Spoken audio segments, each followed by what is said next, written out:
కొద్ది రోజుల క్రితం వరకు కేంద్ర మాజీ మంత్రి ఏపీ బీజేపీ నాయకురాలు పురంధరేశ్వరి వైసీపీలోకి వెళతారనే ప్రచారం జరిగింది. అయితే ఆ వార్తల్లో నిజం లేదని ఆమె క్లారిటీ ఇవ్వడంతో ఆ ప్రచారానికి తెరపడింది.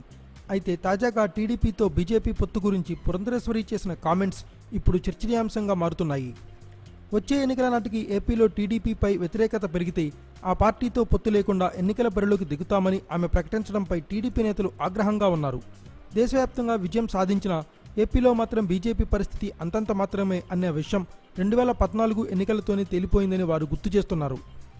ఇదిలా ఉంటే పురంధరేశ్వరి వ్యాఖ్యలను కౌంటర్ ఇవ్వాలని కొందరు టీడీపీ నేతలు భావిస్తున్నా ఈ విషయాన్ని చంద్రబాబు దృష్టికి తీసుకెళ్లిన తరువాతే స్పందించాలని వారు భావిస్తున్నారట.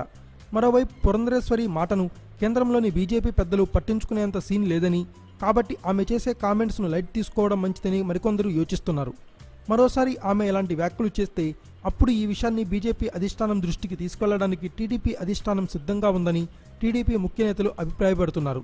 మొత్తానికి బీజేపీ టీడీపీ మధ్య గ్యాప్ పెంచేందుకు చిన్నమ్మ తనదైన స్టైల్లో కవ్వింపులు మొదలుపెట్టినట్లు కనిపిస్తోంది. Thanks for watching. Please subscribe our channel.